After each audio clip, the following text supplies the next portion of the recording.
Okay, good afternoon, everybody. First and foremost, is my projection okay for those at the back?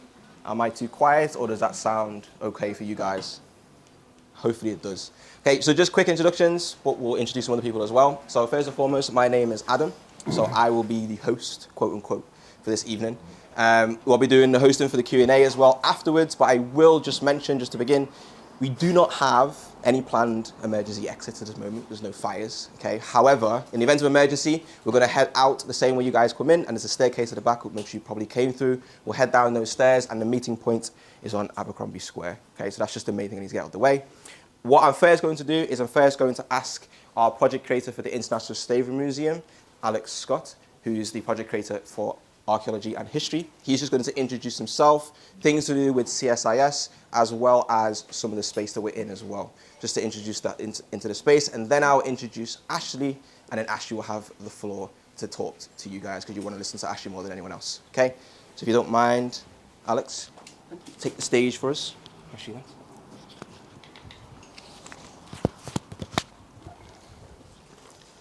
Hi everyone. It's a great pleasure to welcome you to the 2026 Centre for the Study of International Slavery Annual Lecture here at the School of Arts Library in the University of Liverpool. This is a significant year for CSIS as it marks the 20th anniversary of the Centre's formation. CSIS is a partnership between the University of Liverpool and National Museums Liverpool. It's co-chaired by Richard Benjamin, Senior Lecturer in Contemporary Museum Practice, and Michelle Charters, Head of the International Slavery Museum, both of whom are in the audience today. CSIS is dedicated to supporting and sharing leading research about slavery in history, culture, legacies, and contemporary society. It offers a regular programme of events like tonight's lecture, which aim to provide space for collaboration between academics, heritage professionals, and the wider public. The Centre's goal is to help develop an international and interdisciplinary understanding of the global impact of slavery. At the same time, though, CSIS is also dedicated to exploring legacies of slavery closer to home. Its research and programming aim to spotlight the myriad ways that Liverpool's status as one of the capitals of transatlantic slavery shaped and continues to shape our city. The location for today's lecture is symptomatic of that. We're here on Abercrombie Square, and specifically in 19 Abercrombie Square. Built in 1862, 19 Abercrombie Square was originally the townhouse built for Charles Prelue, a pro-slavery banker and cotton merchant. Born in Charleston, South Carolina, Prelue came from a family of enslavers, and he was actively involved in efforts to maintain slavery in the United States. Operating from Liverpool during the American Civil War, Prelue worked as a financier and overseas agent for slave-holding states in the American South. Prelue was a partner in Fraser Trenholm and Company, which acted as the effective banker for the Confederate States of America. Prelue also helped supply arms to the Confederacy and was instrumental in financing the construction of warships for the Confederate Navy, most infamously the CSS Alabama, built by John Laird and Sons Company at Birkenhead. Several other Confederate supporters lived in Abercrombie Square, and Prelue's home became a focal point for Liverpool's Southern Club, this being a collective term for business people and politicians from the city who lobbied and fundraised for the pro-slavery South. All of this has led to 19 Abercrombie Square being described as the unofficial embassy for the Confederate States in Britain. As I hope is clear then, our surroundings this evening are freighted with historical significance and heavy baggage. Consequently, this makes 19 Abercrombie Square an apt venue for a lecture that we're going to hear, exploring complexities of memory and identity associated with the histories and legacies of transatlantic slavery in Liverpool and beyond. To learn more about this, I'm going to hand back to Adam, and he didn't introduce himself fully. Adam Andre, who's learning facilitator at National Museums Liverpool.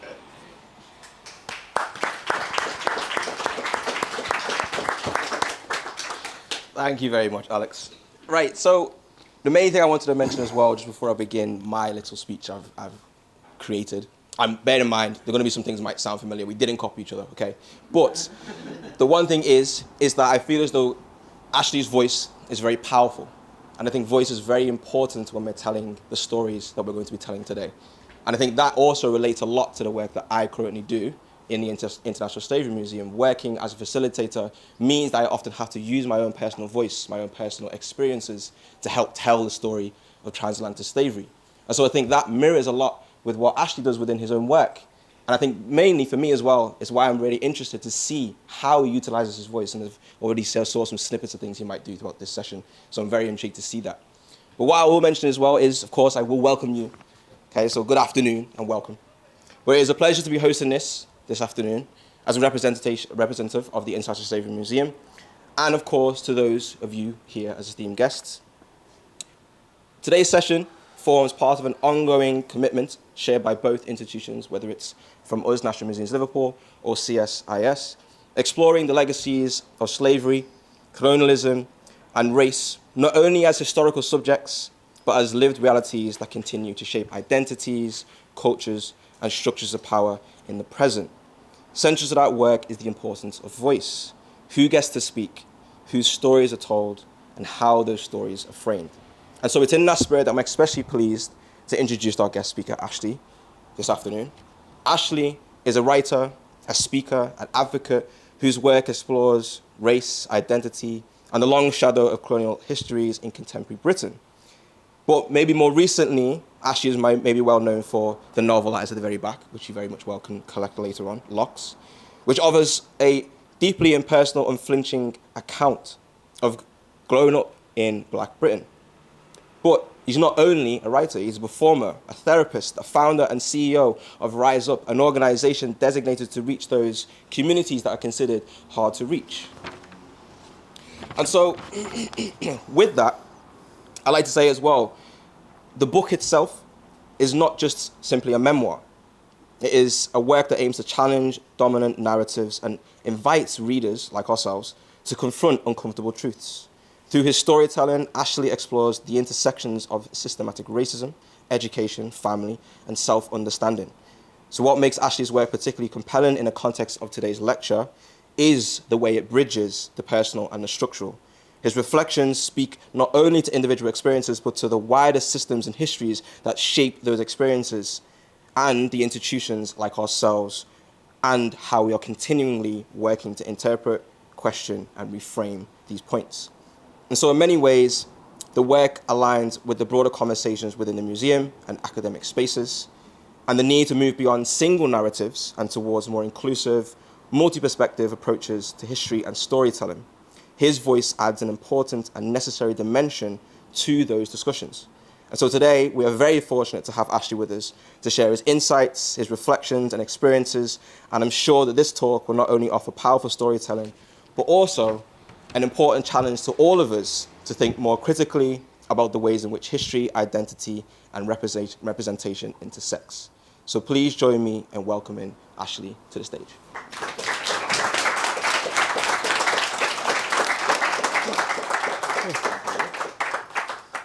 Thank you. Wow. What an introduction. Thank you. Can you phone me every morning and just say that to me? Why not? Sure thing. Okay, I'll give you my number later. So, I feel quite emotional, I must be honest, because this room, to deliver this kind of lecture in this space, is such an opportunity. But I mean, this is the very space from which the war to keep people who look like me and my family enslaved was fought, right here, from this room, from this building.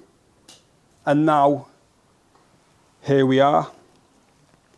I imagine most people, if you asked them the history of Liverpool or what's the story of Liverpool, they wouldn't mention rooms like this. Most people indeed wouldn't mention the transatlantic slave trade, and certainly it wasn't mentioned once in my schooling, not once. And yet here we are.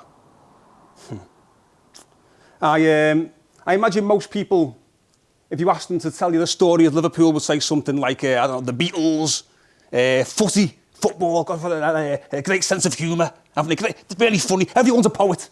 Great sense of humour, the Scousers. Because the Beatles, football and the great sense of humour is kind of the myth of Liverpool. Well, today, we're going to write a new myth. We're going to write our own myth. Because it's time to rise up. First of all, I'm just going to introduce a little aspect of my story by showing you what my book kind of looks like. The weak don't follow the water. Something had to happen. Loads of things had happened to me cousin Increase. Nothing ever happened to me. I can't believe you've talked me into going to Jamaica, said Increase. Peaches Paradise Hotel, said the driver. He lilted it up and down like a lyric, no problem. I sucked, inhaled, and eased the smoke out through me nose. You want some of this? White boy. He raised the knife. Blackness. Some learn the hard way, some like the dark way, some learn the hard way.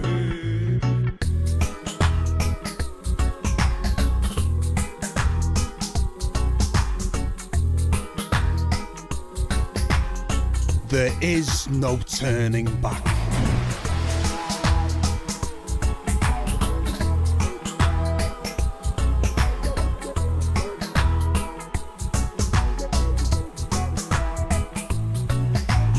She sings to let us know that it is never too late, if only we would listen. Weak don't follow the water. The weak don't follow the side.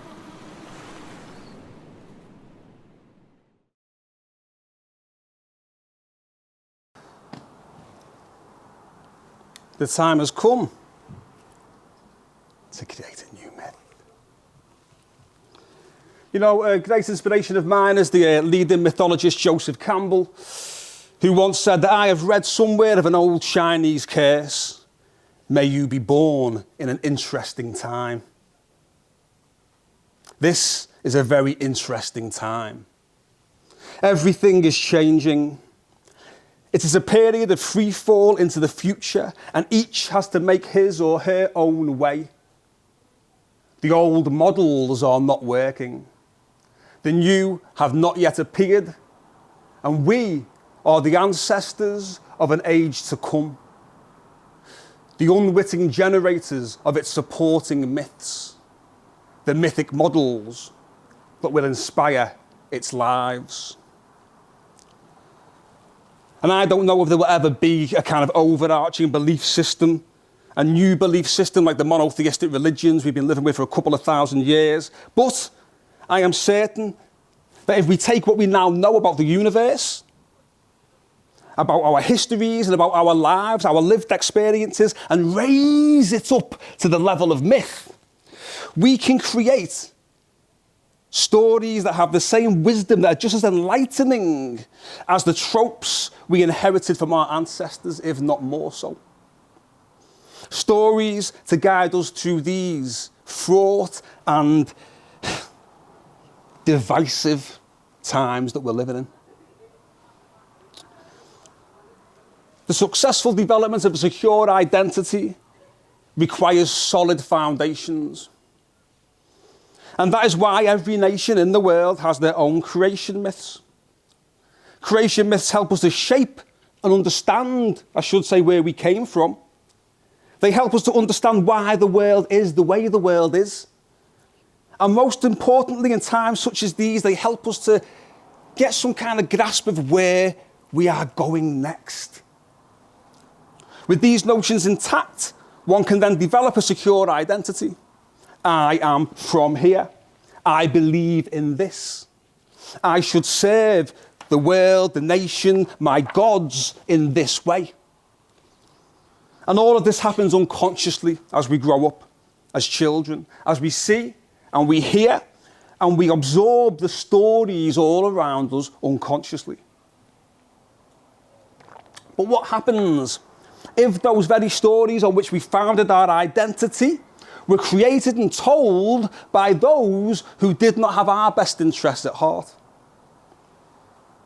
What if those stories were created and told by people who had it in their interests to portray us as inferior to them? Well, in such a case, it is our responsibility to create new myths. Myths that place us at the foot of our creators. Myths that connect us to our ancestors. And myths that give us a sense of purpose and belonging that rings true when you see the world from our perspective. Another hero of mine is the influential Swiss psychiatrist Carl Jung. And he's played an important role in my journey, his teachings.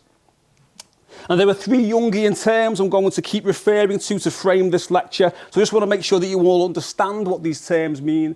Very briefly, Jung believes the human psyche is kind of structured around pairs of opposites. We see the world through good and evil, light and dark. And because we all want to be good, we often project our own darkness onto others. Jung came up with the notion of archetypes. You'll all have heard of archetypes, universal patterns in the human psyche, expressed through dreams and myths. The hero in mythological stories, for example, is an archetype. The Great Mother is an archetype. And the shadow is an archetype. And we often project our shadow onto others because we all want to be good. And the term, you'll have heard of an inferiority complex. So you've heard the term complex. It's a complex can be described as a cluster of feelings, memories, and ideas. It's usually developed in childhood, under traumatic situations. We develop these complexes. And in adulthood, when we have trauma, the complex can be triggered. And we act out in ways we didn't expect.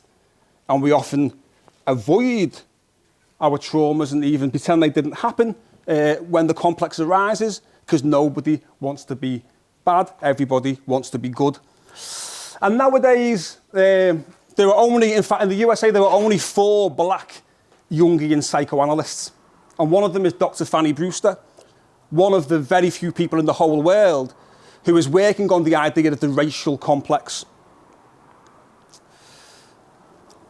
The history of colonialism and slavery developed a binary system of racial classification based on opposites, which includes white heroic archetypes and the projection of shadow material onto black people,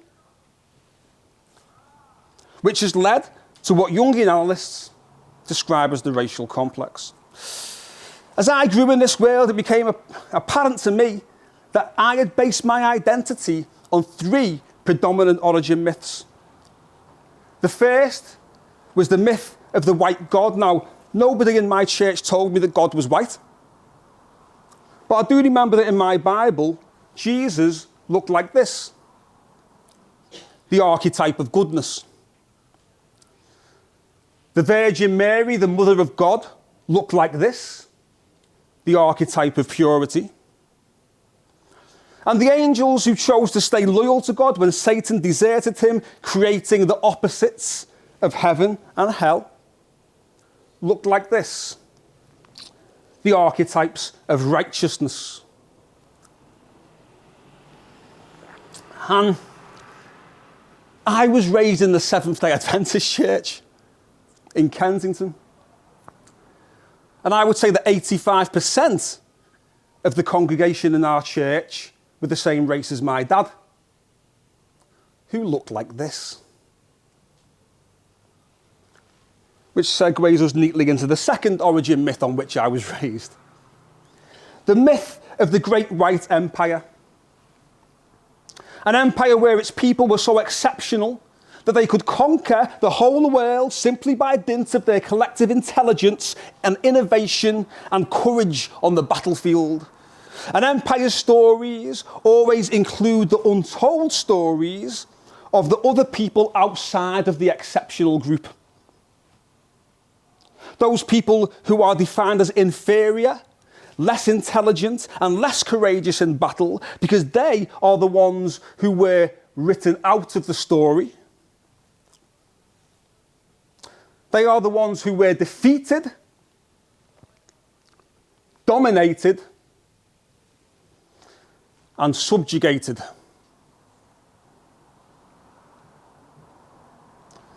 By those who can then proudly sing that they are the ones who never, never, never shall be slaves. Because they rule the waves. And so to the third origin myth I was raised on, the myth of the black man. For it was not good enough for my teachers to expound a history of civilization in which people who looked like me and my father were conspicuous only by our absence. My country also had to make sure that I was conspicuously absent from academia, literature, politics, and from their heroic stories. Where was my Superman, my Spider-Man, my Winston Churchill? And where did we see ourselves? Well, this was still on telly when I was a baby. Nearly every weekend I watched this kind of garbage. And films like Carry On Up the Khyber, It Ain't Half Hot Mum, and the likes of Jim Davidson's Chalky helped to shape the idea that black and brown people were figures of ridicule. Whereas in the USA, the image of the black man when I was growing up was one of a hypersexual, dangerous criminal. If you haven't seen this, then please watch it when you get home tonight. So black men were moulded as an archetypal threat upon which the purveyors of white media projected their unwanted darkness, their shadow. Growing up, the only succor I found regarding my black identity tended to come from my mum and dad's record collection. But when I heard Mahalia Jackson sing Deep River, I had no idea why tears flowed. When I heard Paul Robeson sing Old Man River, I did not know why it ran so deep. And when I heard Bob Marley sing Old Man River, don't cry for me, I've got a roaring stream of love you see. So no matter what changes, stages, rages they put us through, I didn't know why it roared and rolled so wildly inside me. But even their stories could not depict the reality of looking like this. It's my first birthday. That's a good one, isn't it? Yes. Looking like this and growing up in a place where everyone around me looked like this. Can you spot me? Please forgive me if I sometimes swear. I haven't asked if I'm allowed to swear tonight. But I do believe that I have earned the right to say this. Where the fuck is my creation myth? Where do I come from? What is the purpose of my people? Where am I going? In a world in which you live, if the world in which you live cuts you adrift, then you have no choice but to build your own raft. A new myth. But where do we even start to create a new origin myth? Well, I would suggest we take advice from Marcus Garvey, who said that people without knowledge of their history and origin is like a tree without roots. We need to start at the beginning. In the very beginning, 14 billion years ago, everything in existence existed in a state known as the singularity, the unknowable one. Then, one day, in the days before days existed, the unknowable one burst forth in an explosion of unimaginable magnitude that we call the Big Bang. For unthinkable time, the all swirled around in space, cooling from the heat of the first division, moving further and further away from itself in every direction. Parts clashed up against other parts and created new frictions. Friction created heat, and heat created a forge, and out of the forges fell all of the elements that make the world that we see today. And then, on the outer arm of a peripheral galaxy, in a marginal district of space, elements fell onto a tiny rock that spun around an average star.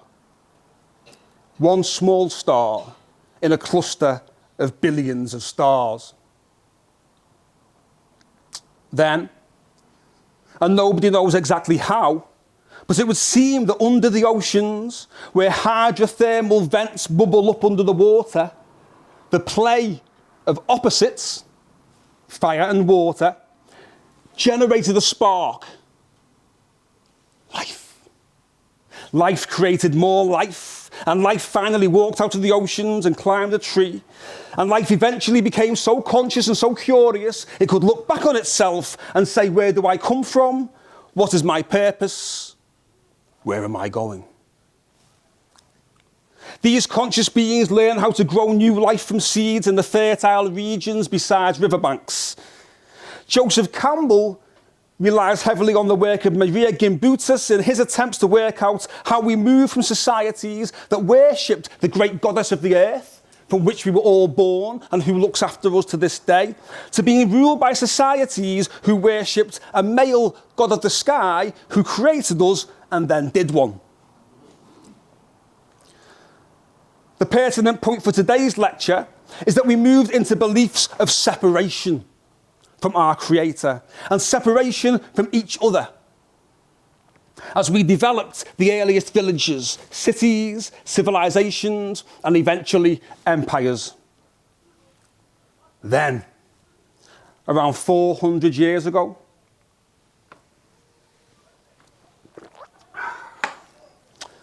on a small island on the outer reaches of a peripheral neighbourhood of a marginal continent, one people would build the biggest empire the world had ever known. By now, the continent that Christopher Columbus had accidentally tripped over was being explored by Portugal and Spain. Meanwhile, on the small island, those hypnotised by division and conquer could only writhe in anger and envy as they heard stories of their enemies' exploits in the new world. They were still 500 years into a mission to take over an even smaller island right next door to them, the Isle of Saints and Scholars, that we now call Ireland. Now I think we can slow down for a sec there. There's kind of whistle-stop tour from the creation of the universe, from the Big Bang to the Age of Empire. Are you with me still? Are you with me? Yes. Are you getting where this is going? Say yes, Ash. Yes, sir. Very well done. So we'll slow down for a minute because I'd like to focus briefly on Ireland, because Ireland is the place where the English mastered the art of manipulating our attachment to the notion of opposites, to convince us that we are not one people, that we are in fact our neighbour's enemy. The English first invaded Ireland in 1169, and between 1169, I mean the Norman English, it became who we call the English. And between 1169 and the mid-17th century, the English tried everything in their power to subdue the Irish and the Irish gave them 500 years of hell for it. For a comprehensive history of how this works, I would recommend the work of Theodore W. Allen. This is the guy who coined the term white privilege.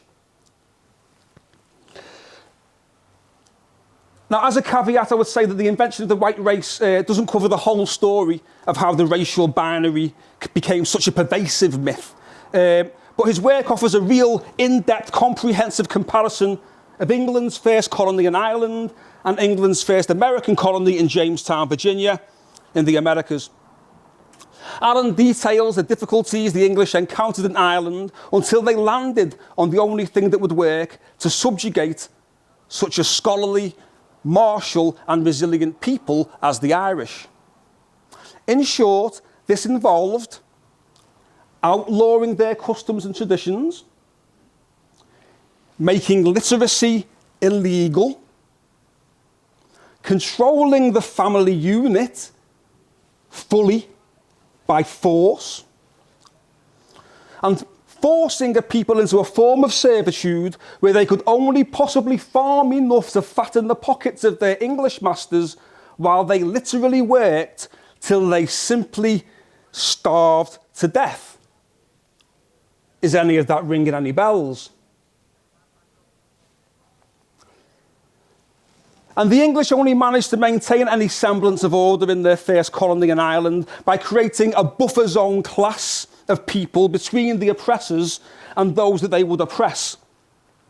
A group of people who were promised more wealth and more power if they agreed to stand betwixt, as they said in those days, stand betwixt the aristocracy and the Irish. At times, that buffer zone class was the Catholic priests. At times, that buffer zone class was the Catholic bourgeoisie, the rich.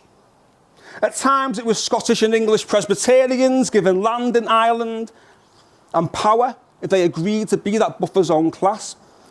And later, of course, it became, in Ulster, the working class Protestants, convinced that they were simply fighting for their own stability and their own employment. That is, normal working class people, convinced that other normal working class people were the issue, so as to maintain a power structure that served no one but the ruling class. Is any of that ringing any bells? Yes, Ash. Thank you. Do I need to spell it out? Ding dong. Ding dong. And unfortunately, folks, ding.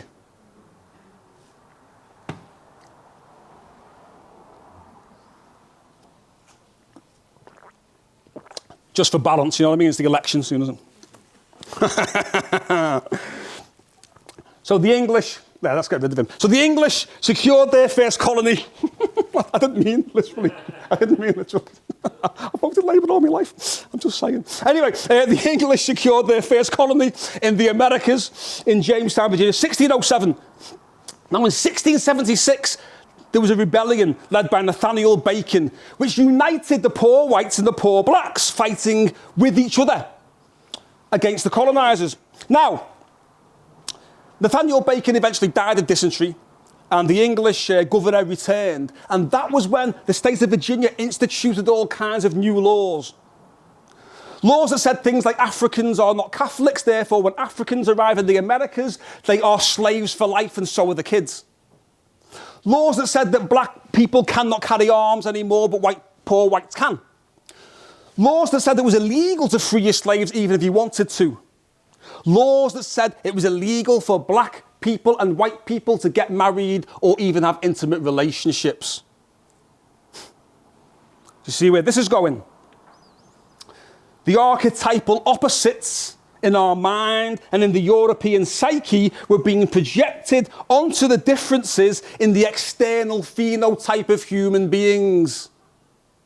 Black versus white. This ain't about us and them. The transatlantic slave trade in total, if you're going from when it really started to when it finally ended, you know, the final places to abolish slavery, you're talking about 400 years in total. The forced migration of about 13 million people, the largest forced migration in the history of civilization. A people forced into a system so brutal that life expectancy at times, for those who arrived in the Americas, life expectancy at times was as low as 7 years upon arrival in the Americas. 7 years. In order to maintain the slave trade and, of course, the later colonization of Africa, the oppressors had to create a hierarchy of human worth, with whites at the top and blacks at the bottom. And they achieved this through stories. In history, for example, let's go right back to the beginning again. Let's start with the Bible. Okay, the Bible stories. How many Bible stories were used to justify slavery? A good few. We'll focus on just one, the story of Ham. In the book of Genesis, having survived the flood, Noah got drunk. His youngest son Ham saw him naked. He should have covered his dad up, he didn't, he laughed. And therefore, because there was a custom you shouldn't see your father naked, God cursed Ham's son, Canaan, and said, "Cursed be Canaan, a servant of servants shall he be to his brethren." Now, this story was written about 1400 BCE as a way for one group of people to project their darkness onto their enemies. This was the Israelites and the Canaanites. That over 3,000 years later, someone had the idea of using that same story to justify the subjugation of black African slaves by claiming they were the descendants of Ham. The revivification of an ancient shadow projection. But it's just a story. They achieved this through historical stories. I may have taken more of an interest in my history lessons in school if it wasn't suggested to me that nobody who looked like me or my father had ever achieved anything of worth in the whole history of civilization. As Hugh Trevor Roper wrote in 1965, perhaps in the future there will be some African history to teach. But at present, there is none, or very little. There is only the history of Europeans in Africa. The rest, he wrote, is largely darkness. This guy was a leading, eminent historian in England, and this was written 11 years before I was born. Roper, of course, seems to have had no inkling of Great Zimbabwe around the 11th to the 15th century. Seems to have known nothing of Wagadu or ancient Ghana, 4th to the 13th century. Or of Axum, the Nok culture, Punt, Merowe, the Yoruba kingdoms, Timbuktu, Dahomey that we now call Benin, or the countless other civilizations that had been in Africa for thousands of years, including the Kushite Empire, the Kushite kingdom, starting around 2500 BCE, which led eventually to the peoples who would become the black pharaohs of the 25th dynasty of Egypt. But apart from that, no history.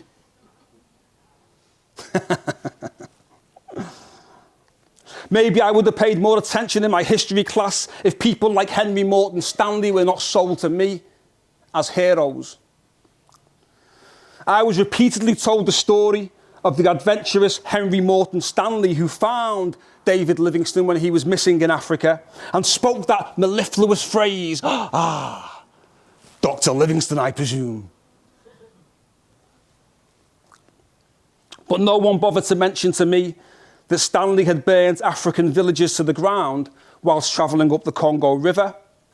No one bothered to mention to me that others described Stanley as shooting natives as if they were monkeys. Indeed, no one bothered to mention to me that Stanley helped King Leopold II of Belgium to capture land from the Congolese and set up his evil enterprise that would see the deaths of around 10 million black people. 10 million. Half the population killed in about 23 years. But that old Dr. Livingstone story, eh? It's a good story. They achieved it through literature.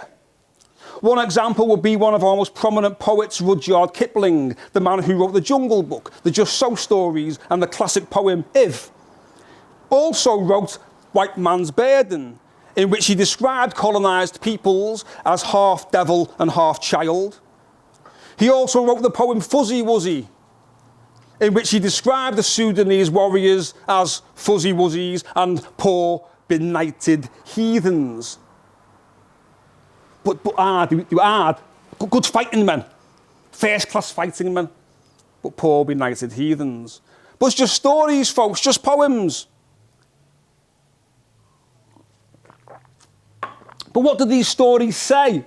What does it say that we casually tell a heroic story to school children about a man who was so racist he shot black people on sight and aided in a veritable genocide?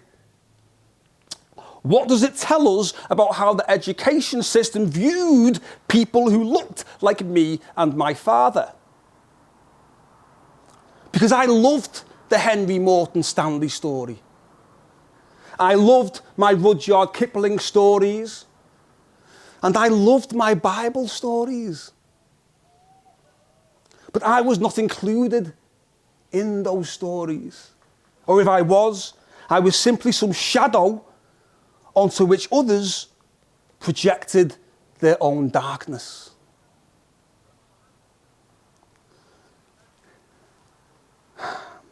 Scientific stories. People like me who were born of interracial relationships were problematic with regards to the notion of a binary racial system. So the pseudoscience of race had to come up to the rescue. And in 1854, Josiah Nott and George Gliddon published Types of Mankind, 1854, in which Nott claims this, and I'll read only 3 of these for brevity. That mulattoes, now a mulatto, for those who don't know, is someone like me, born of a black person and a white person. The word comes from mula, the Spanish for mule. Mules are, of course, cannot breed, they're sterile, mainly. So this is what people like me were supposed to be, mulattoes, mules. The mulattoes are the shortest lived of any class of the human race. This was supposed to be science, folks. These were eminent scientists. Number 3, that they are less capable of undergoing fatigue. This fella's never seen a footy match. And number 4, you know what I mean? Number 4, that mulatto women are peculiarly delicate. He's never been to Liverpool, has he?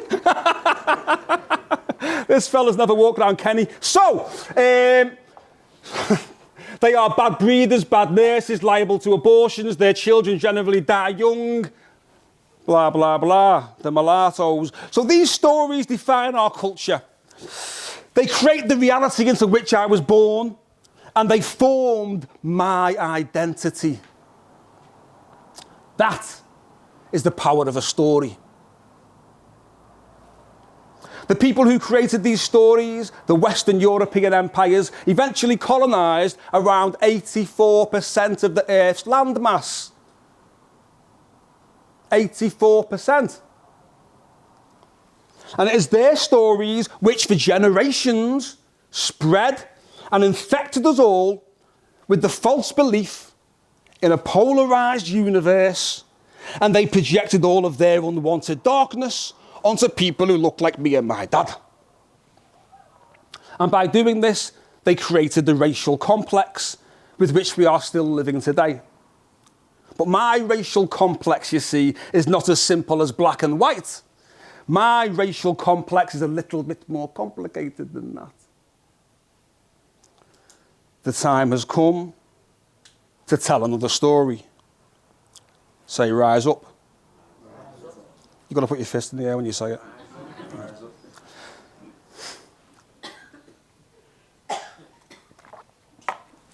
Nearly 150 years after the abolition of the slave trade in the British Empire, a man and a woman fall in love. The loving couple ask at the white woman's Mormon church whether they can be married there. Her preacher tells her that not only can they not marry there, but her new boyfriend is not even welcome to attend the church, what with all his melanin and all. And so they go to the man's Seventh-day Adventist church.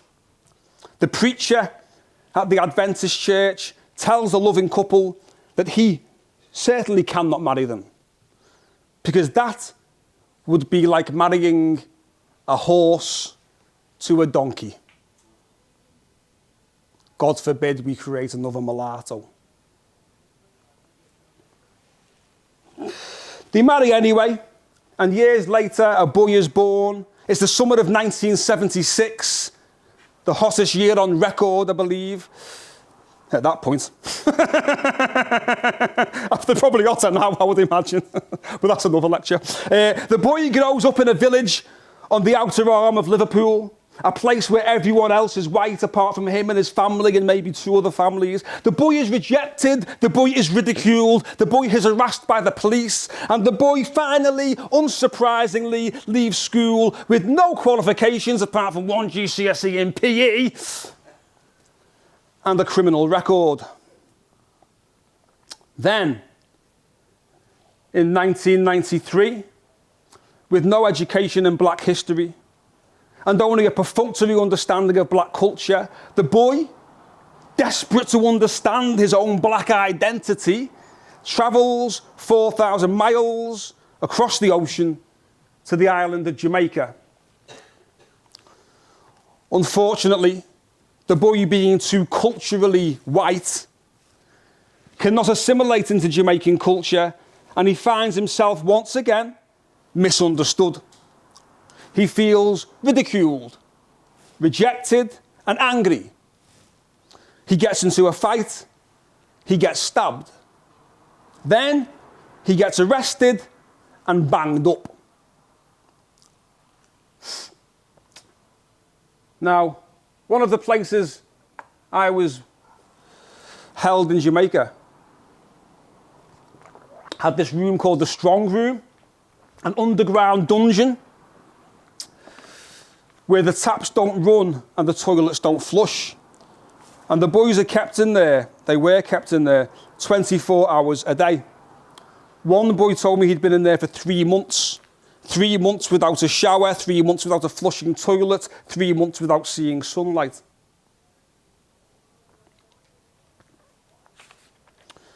And this is what happened to me on my first day in the Strong Room. So this is the game, the light and dark game. They switched off the light. Shoulders plunged through the dark, his long arms shooting out in front of him like Dalsim off Street Fighter. He caught me with a good one on the bottom lip. I staggered back between the rows of rusty bunk beds. Light on, light off. Parrot jumped in and got me with a good one on the side of my head, but I caught him with a good stiff jab on the way out. Fuck him up, the young kids were shouting. Fuck up the white man. One eye stood up on his bunk. They kept the light on. White man, he said, looking around the room. You know why we have to punish you? Yeah, man, shouted the young kid. Mister, you know why we have to punish you, white man? Him no, shouted another young kid. Because you, One Eye continued, you owe your life to us. Give it back, shouted one of the kids. All your fancy shoe and your fancy clothes. Your stupid, spoiled child grin. When you laugh at us.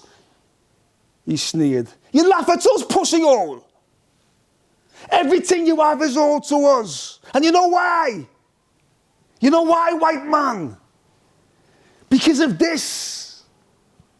And he held his hands out in front of him with clenched fists. like he was wearing shackles, like I was the slave master. And for those who haven't read my book, that incident is interwoven with a kind of a flashback of a fight that the character in this book is called Eon, based on me.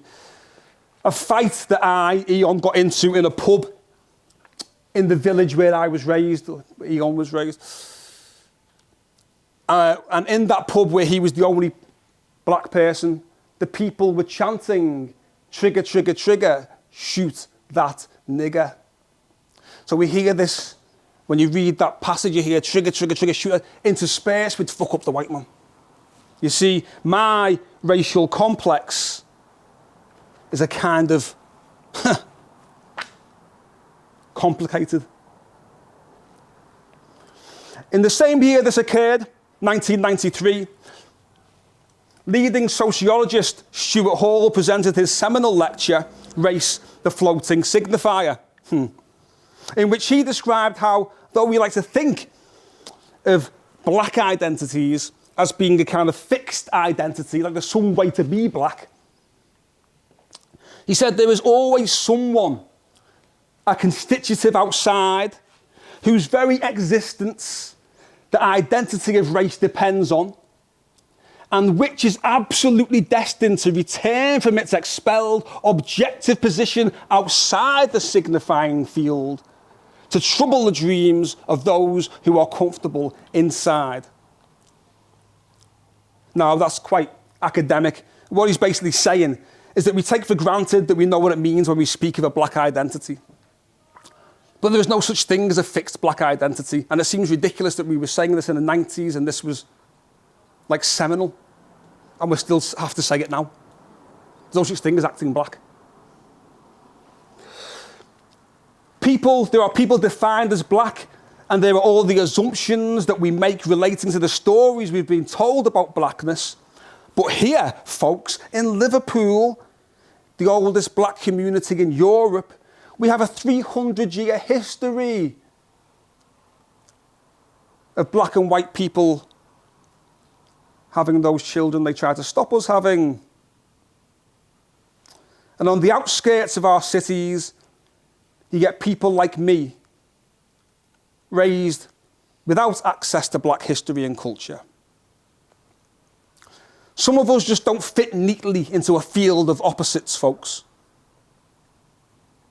I know that there are those who think that to speak of mixed or multiracial identity risks diluting the struggle against anti-black racism. I understand. But I know that it is possible to live both identities at once. I have no choice. And that is not to say that I am both black and white. I'm from England. I'm not freaking stupid. I am both black and mixed race.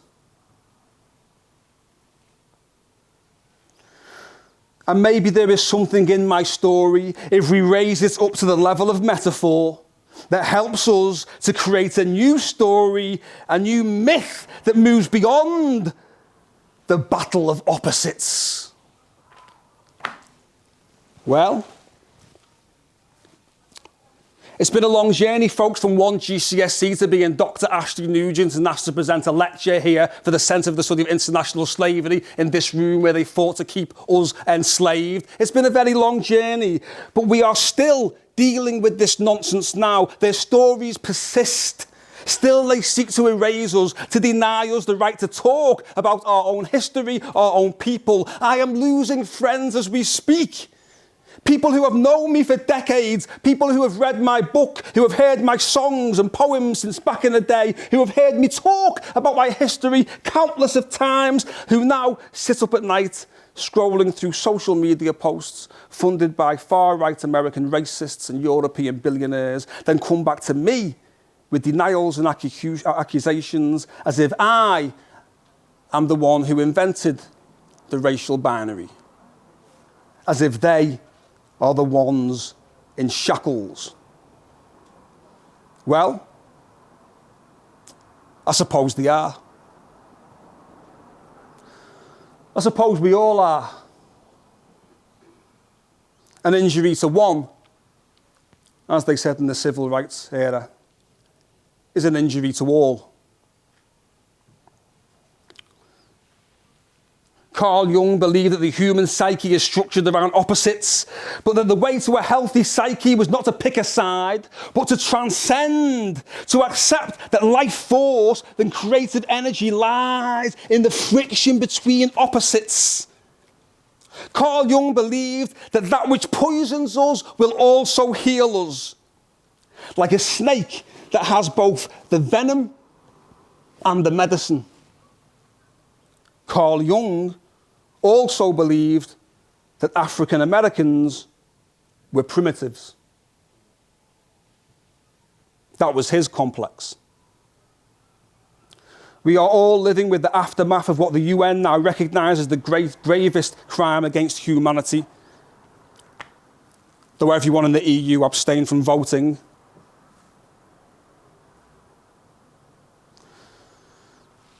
In The Racial Complex, Dr. Fanny Brewster writes, "We cannot escape suffering, especially when it is of the magnitude of a Holocaust." Then she goes on, "How can we obtain a healing of an equal magnitude?" This is my little piece of the puzzle. Stories, folks, is what I do. So let's raise ourselves up to the level of myth and see what all of this may mean if we look down on it from up there. You see, are you ready for a new myth? Are you ready? Say yes, Ash. Yes, say rise up. Rise up. Say it like you mean it. Rise. And one more time. Rise. Oh, we're nearly there. So, can somebody get me a water? Thank you. Look, he's brilliant, him. He helps run our charity. So, always does things for me. I love it. Everyone needs a Dave, don't they? Everyone needs a Dave. So, myth. In the myth, you see, the task of redefining the world often requires the intervention of an archetypal trickster. So maybe my life... Thank you so much. So maybe my life is represented by the tricksters of mythology. Maybe my story is like that of a trickster. A trickster like Eshu or Alegba of the Yoruba tradition, who resides at the crossroads, who shifts reality through language and interpretation and causes confusion, but forces humans to face ambiguity. Maybe my life story is represented by a trickster like Raven of Northwest Native American traditions who moves between worlds, sometimes creates chaos, but brings light into the world and a new kind of order. Maybe my life story is represented by a trickster like Hermes of Greece. Hermes, who carries messages between the gods and the humans, whose winged feet carry him between worlds. Hermes, who placed his staff between two warring snakes, causing them to become balanced and still. Are you ready for a new story? There was once a great flood. I'll start again. Are you ready for a new story? Yes, sir. You can edit the crap bit. There was once a great and ancient people in the land from whence all humans descended. Their distant cousins had travelled so far from their homeland for such a long time that they had forgotten who they were. And when they returned, they saw only what they could take: the very bodies of their cousins, whom they shackled to a brutal form of slavery over the seas. To some of those stolen people in the Congo region, the waters were known as Kalunga, the home of King Kalunga. I would recommend the work of Clyde W. Ford, the hero with an African face, for more on this. King Kalunga, the watery threshold which separates the material world from the spiritual world of the ancestors. For those people, Kalunga was where their stolen family members were taken. And for some of those stolen people, the Kalunga line remained a source of psychic retreat from their physical bondage. And so the waters flowed forever through the poems of Derek Walcott and Georgia Douglas Johnson and Langston Hughes, through the novels of Toni Morrison and Octavia Butler,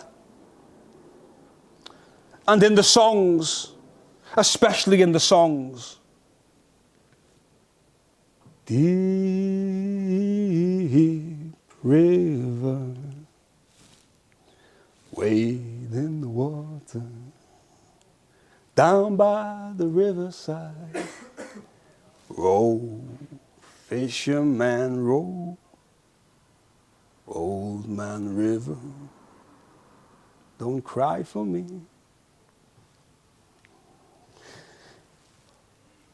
And in the music that came from the spirituals, there is that element which our great sociologist and scholar Paul Gilroy has called the irrepressible rhythms of the once forbidden drum, whose syncopations still animate the basic desires to be free and to be oneself. And in the chains of oppression, those people took the only thing that could not be taken from them, their feelings, their memories, their ideas, and there, by the rivers, they created the most beautiful, the most powerful, and I am going to say, the most influential cultural movement in the history of civilization.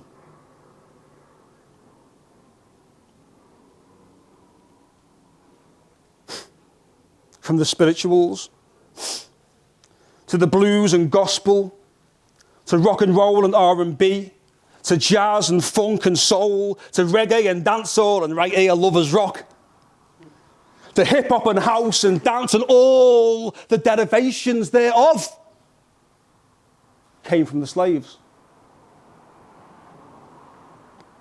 Raise that story up to the level of myth and ask yourself what it means. What message can you derive from that story? Maybe it says that from the deepest ruptures, we humans will always forge new worlds from the old. Maybe it says that the soul, the spirit, the essence of the human is a universe that can never be colonized. Maybe it says that those excluded from the myth may just be the ones who create the new myth. And what of the gods, the archetypes of creation? Well, as is acknowledged by many, many, many leading scientists, Niels Bohr, Werner Heisenberg, Julius Oppenheimer, and others, Western scientists now seem to be saying very similar things to what the Eastern mystics have said for thousands of years. That there seems to be a connectivity that runs through everything, deep correlations between distant aspects of the universe. Quantum physicists describe the universe as a system of interacting fields which behave like waves. Waves. Maybe the universe still carries traces of an original unity. Raise that up to the level of myth, and the story doesn't seem so complex anymore. A world is born on the outer arm of a small galaxy, and humans thrive, but they forget who they are and become hypnotized by the illusion of opposites. An empire is born on the outer arm of a small continent and grows to become the most powerful the world has ever seen. But it sees itself as exceptional and projects its shadow onto the other. A city is born on the outer arm of an insignificant corner of the country and grows to become I'm going to say the most important shipping port in the history of the greatest empire ever. There, a boy is raised with no choice but to spend his life always on the outer arm, always on the periphery, the margins. And he forgets himself and he lives through his unshakable outsider complex. But he grows to realise that he has only two choices: to wallow and wonder why, or to rise up from the fires of the past. And from there, he sees that the outer arm is, for him, the best place to be. For the outer arm is the liminal world. The world where unimaginable universes are born. The world where unlikely empires emerge. The world where cities of culture grow. Where a boy with the cultural heritage of countless peoples can see his life as a living, breathing and beautiful myth, always in the making.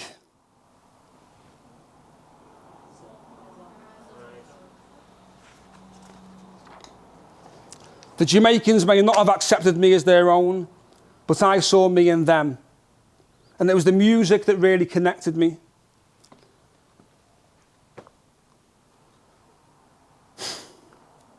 In this final reading, you will experience with me the first time I heard and saw live reggae music at the Sunsplash in Kingston. Just so you know, the boy in this is not called Ashleigh, he's called Eon, because he represents our eon, our era, who we are now. And this, interspersed with the music, you will hear a conversation with the one person in his school who taught him that he can rise up. His teacher, Miss Elwyn, who taught him about mythology. Imagine one woman on a dark stage, an ecstatic crowd at her feet. The light stretches the shadow of her long body and carves the sharp angles of her regal, feline face. And as soon as she starts up the singing,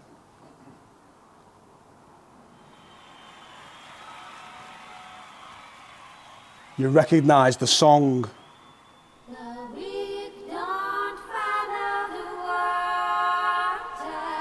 The crowd sings along.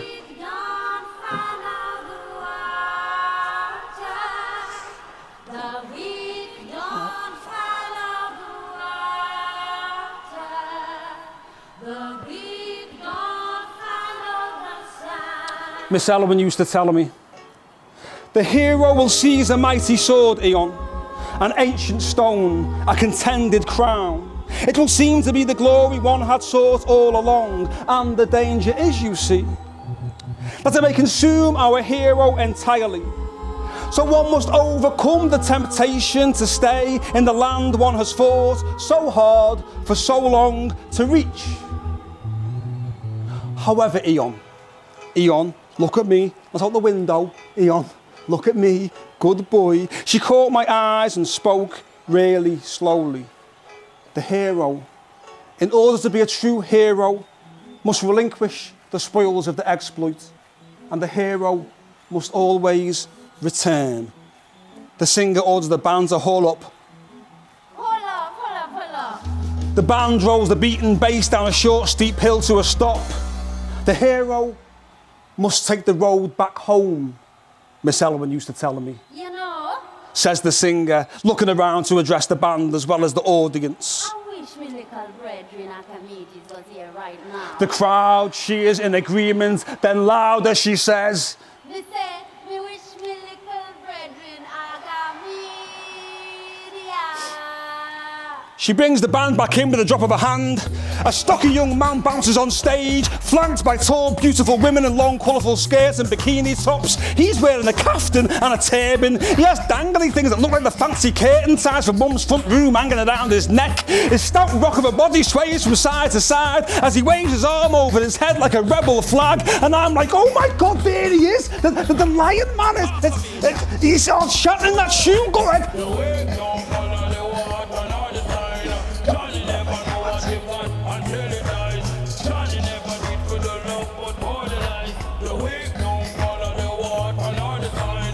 I leave increase and wade in deeper. Crowd roars along with the lion man. A wave of electricity tingles up from the grass to the base of me spine, up me back, over the top of me head, down the front of me body, and back to the soles of me feet. The sword may not feel like a sword at all, Miss Elwyn used to tell me. Archimedes' lion voice pounds out the words,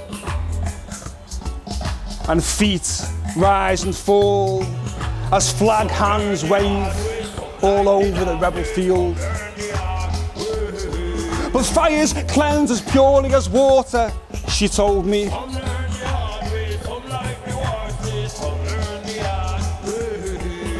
Hell is as homely as heaven to a hero, she said.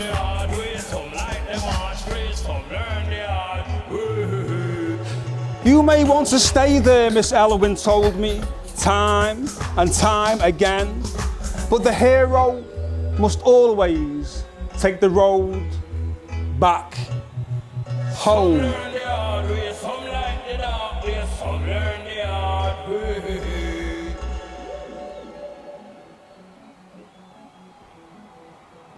You're going to sing with me now? You are? All you're going to sing is, it's very simple. The weak don't follow the water. It helps you contemplate what that even means. Don't follow the water. Beautiful, a bit louder. Next line. The weak don't follow the water. One more time. The weak don't follow the water.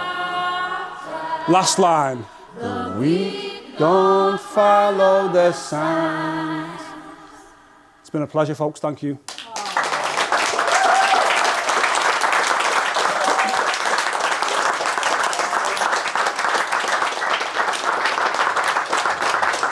Oh.